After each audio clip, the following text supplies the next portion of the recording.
Before we get into this video, some of the video was lost. When recording the footage, it will be like this for some of this series, at least until after the first campsite visitor, or maybe a little longer. I'm very sorry for this. Some of the footage survived while others didn't. I thought I would push the record button, but I really didn't. Also, in some of the segments, there is no audio, and I wanted it to be very professional, so I did not use the footage because there was a loud hum in the video when I rewatched the footage that I got that had the audio issue. I don't record the video in full. I record the segments for the videos. It is easier to transfer it from my computer to my phone that way. And it's also easier for editing. Again, I am very sorry for this. Hello everyone. In this week's episode, we are back on Serenity. We go on a villager hunt for my next 3 neighbors for Serenity. I will also be looking for my next 3 neighbors, my Lazy, Normal, and Peppy neighbors. Now let's go on a villager hunt and look for some new friends for Serenity. In this villager hunt, we run into some old friends, and we also meet a brand new friend who is going to be invited to the island to live. I also invited the 2 old friends to the island also.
Cranston was born on the East Coast, but he always loved the West Coast. He visited California when he was younger, and he also visited LA with his mom, and she had a friend who lived in Los Angeles, and she lived in a beach house in Santa Monica. And Cranston fell in love with Southern California, always felt that California was his home, even though his home was back in New York State. Cranston didn't have a lot of friends in school, but he was friends with one person. She had a band.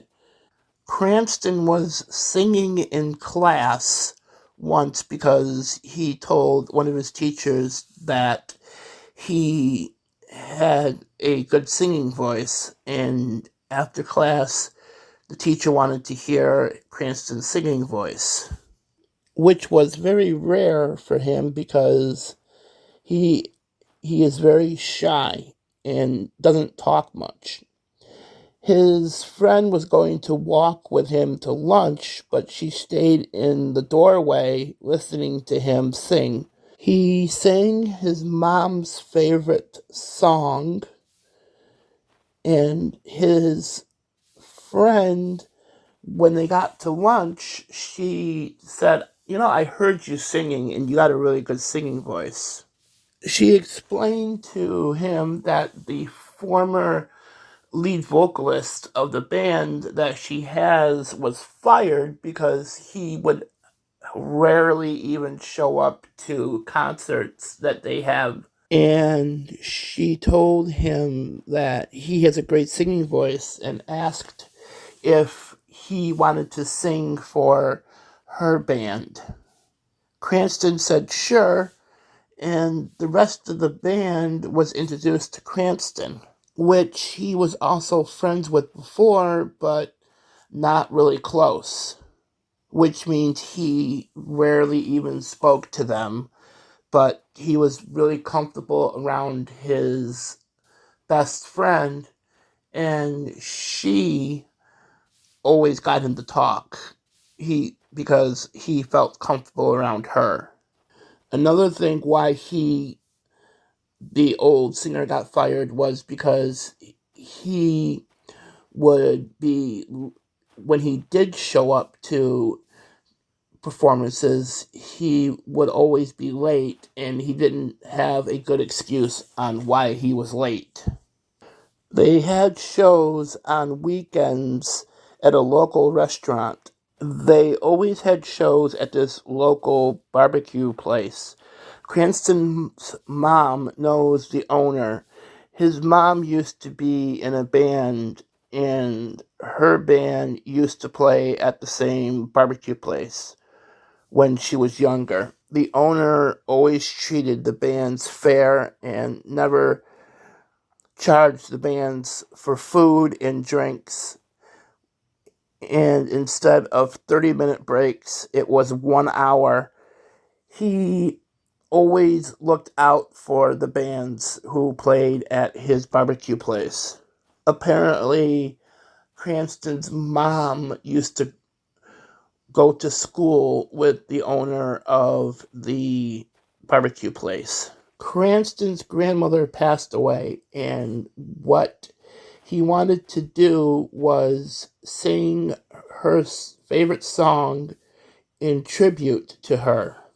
Now, what Cranston didn't know was that the owner of the barbecue place that they're playing at decided to set something up to be nice and pay tribute to Cranston's grandmother, because Cranston's grandmother was a firm believer of music is a beautiful thing that everybody can enjoy no matter what genre of music it is.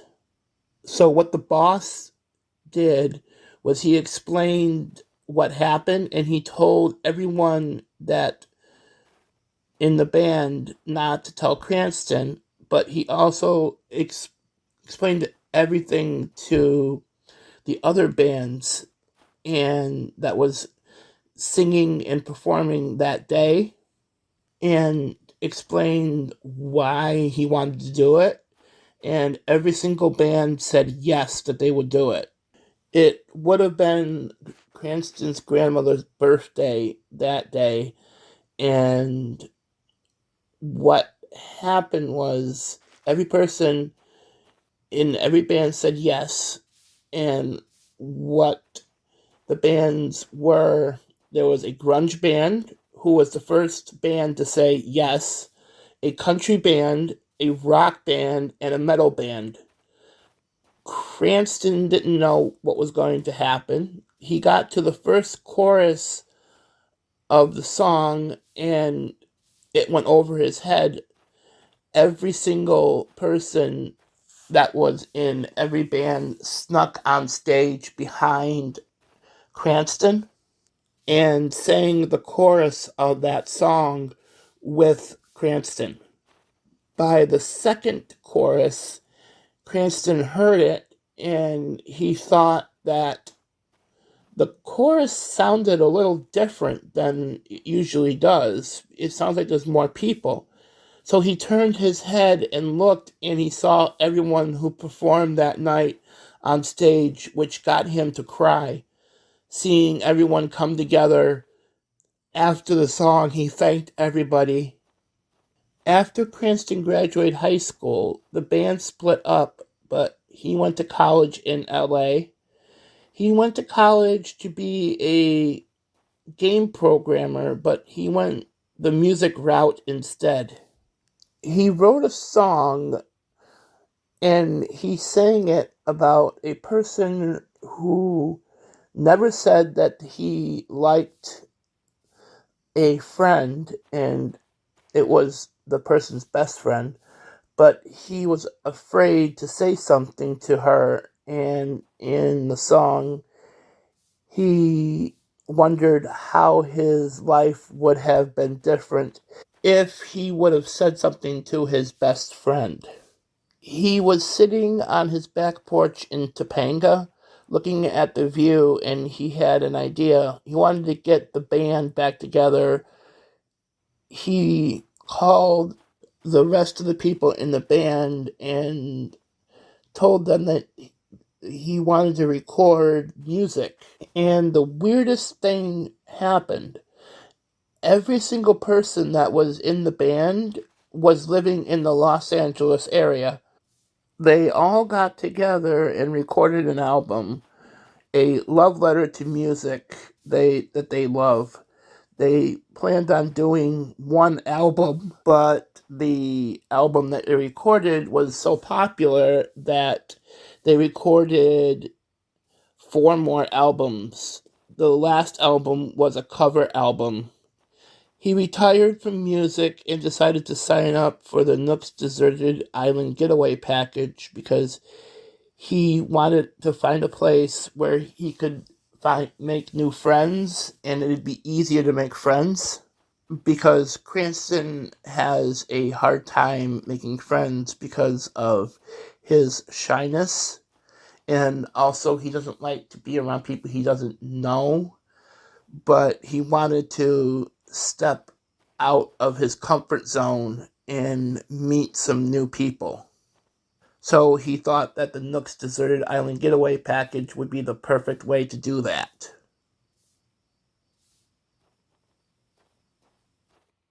Rosie was in an all-girl, all-cat rock band. Rosie and her best friend Lolly started the band in high school.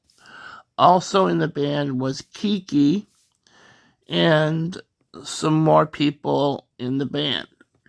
They had a cool principal who had an open door policy. He was that kind principal that you could easily chat with. Rosie wanted to chat with the principal about the band, but the secretary told her that he was busy trying to find a new band to perform at the prom.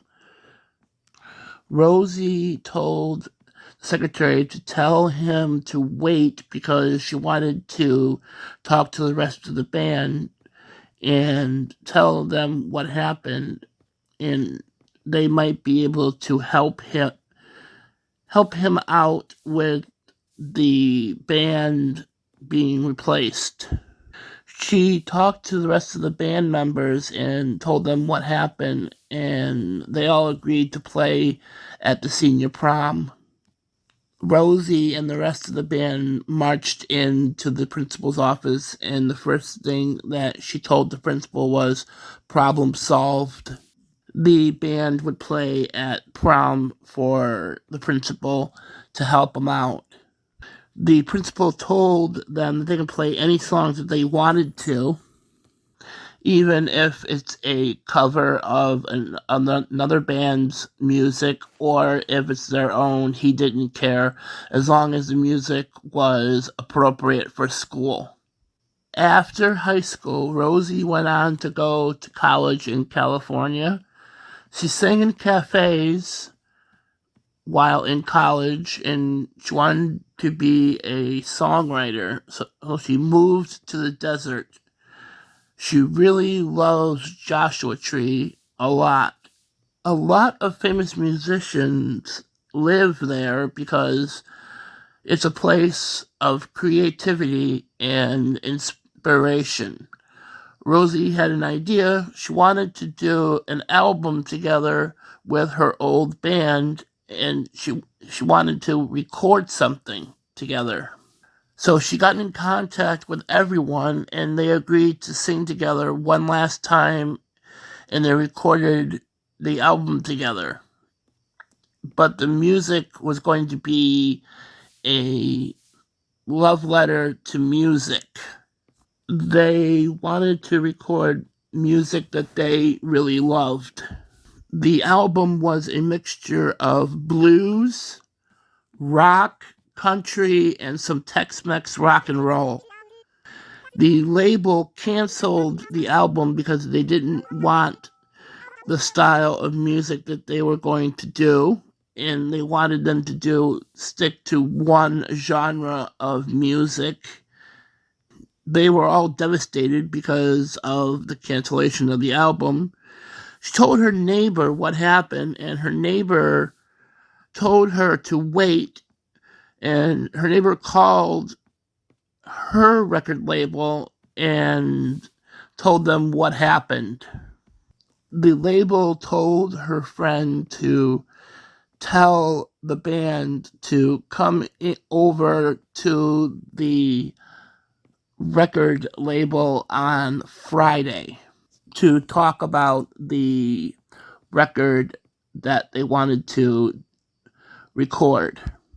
Rosie and the band told them what their plan was for the album, and they even played some of the songs for the album for the record executive. And the record executive said, "It's your album, and you sing what you want to sing, no matter what genre it is. We're not going to tell you that you have to stick to one genre. If you want to mix it up and have different genres on one album, it's fine with us." But what they told them was they needed a list of songs, and with the list of songs, they needed to have if they wrote the songs or not. And they explained to Rosie and the rest of the band it's for a good reason. It's because if it's a cover, we can get in contact with the people who wrote the songs and get permission for you to record the song. 5 of the songs they wanted to do were covers. So what they did is they wrote down the 5 songs they wanted to get permission for, and the record label got permission for them to use it. What they recorded was only 5 songs, and it was all of their own music that they wrote together. They released the album, and it was a massive hit. It was on the charts for number 1 for 7 weeks in a row. They recorded a music video and filmed it in a restaurant that supported local music. They talked to the owners of the restaurant and asked them if they could record the video in their restaurant, and they said yes, and it was cool with them. Rosie decided to retire from music because of hearing loss. So she decided to sign up for the Nooks Deserted Island Getaway Package so she could find a place where she can find some friends that care about her. Bertha has a love for mysteries. She remembered that her mom used to watch mysteries a lot, and she loved mystery shows from England. She always used to watch them with her mom. She also feels that the mystery shows from England are the best mystery shows because the shows are just really well done and very well written. So she had an idea. Her school made the senior students take a course called creative writing for a requirement to graduate. So what she did was she wrote a short story set in the 1940s London, and it follows a private detective. The character is a no-nonsense detective, and she didn't care that she had to break a little rules to solve a case. What Bertha did is basically, if you really look at each short story that she wrote, they're all connected. All 10 short stories, which the teacher told her that she couldn't do, but she decided to sneak all the stories into one to connect them. She never got caught. After high school, she went to college and she went to learn to be a writer. She went to California for college. She met her best friend.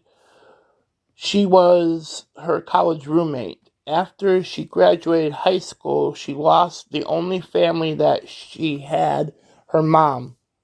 She never got along with her father and his family. They never accepted her. So she really has no family left. She told her best friend that she doesn't have a family, and her best friend told Bertha, "What about me? We're not related, but we're family.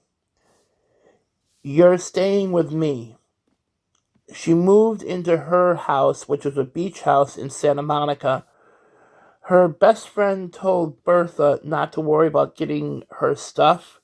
She's she's going with Bertha, and she is going to bring her big brother, who is a professional wrestler in the area of Los Angeles. And they're also going to go pick up her mom's stuff, too. So they all flew back to New York to get everything. Her best friend's brother was there to help get the items and to make sure that her father didn't start any trouble. They got everything and with no trouble and went back to California. Bertha was sitting outside on the porch watching the sunset over the ocean, and she remembered the short stories that she wrote in high school. And she went to her bedroom and looked for her folder from school. She found them and she told her friend about her idea, and she wanted to put them all together in one huge story. But she remembered that each one was connected into one big story. Her best friend said, "Hey, can I read one of the stories?" And Bertha said, "Sure." Bertha's best friend read the story and looked at Bertha and goes, "I think you got something here. This is a very good story." Her brother's fiance is an author. So what she did is she called her brother and said, "Hey, I want to talk to your fiance because I just read a short story that is very, very interesting and it's very good. And I wanted to talk to her about getting in contact with her publisher." So her brother said to his fiance, "Hey, you got a phone call." Bertha got a phone call from her best friend's brother's fiance's publisher talking to her about that she heard about a novel that she was writing about the short stories, and she wanted her to come into the office and talk to her and show her the short story so they can talk about if the novel is going to be picked up. She brought the folder with her to the office of the publisher, and the publisher read the story, and she said that she wanted Bertha to turn the short story into a novel. Bertha said, "In all due respect to you, ma'am, all 10 short stories are connected. If you read all 10 short stories, it's very it's hidden that it's all connected into one short story." So the publisher said, "Okay, fine. Then can you put these together and retype them, because I do not want you to lose these, because you said that they were from high school. So could you please retype them into altogether into a novel?" Then the publisher changed their mind and says, "On second thought, why don't you just type it up as a collection of short stories, and then we will publish the book that way?" It took her 2 months to type them out. She wanted to sit on the porch and type them out 4 hours a night during sunset, because sunset in Southern California is very inspiring. She got the short stories all retyped and it was finished, and she talked to the publisher and asked her if she could do a dedication in the book, and the publisher told her that it's your book, you can do whatever you want with it. And but she told her, "Can I please say why I wanted the dedication?" And the publisher said, "Sure, go ahead." She wanted to dedicate the novel to her mom, who passed away and was an inspiration to her to write this, and that her mom really loved mysteries, and she wanted to honor her by dedicating this book to her, which got the publisher to have tears in her eyes, and she looked at Bertha and said, "You got it. You type up what you want to say in the dedication, and it will be put in the book exactly how you typed it." She also wanted to dedicate it to her best friend, who was the only family that she had left, and she's been like a sister to her ever since college, when the first time they met. She wrote 4 more standalone novels based on the exact same character in the short stories that she published last time. She decided to really slow down on her writing and partially retire, and she wanted to find a place where she can find friends, and she signed up for the Nook's Deserted Island Getaway Package, and Tom Nook told her about Serenity and what Serenity stood for, and Bertha said that she would fit in well on Serenity. So what happened was, when she got to Serenity, everyone met her at the airport and helped her move her items from the plane to her new house. And of course, Boone, like Boyd on Elwyn, wanted to show off his muscles. He carried all the heavy items to Bertha's new house. When she noticed that everyone was helping her, she realized that she made the right choice to move to Serenity because it's a place where friends can be friends with everybody. Thank you for watching my video. If you like the video, please like, subscribe, and turn on notifications.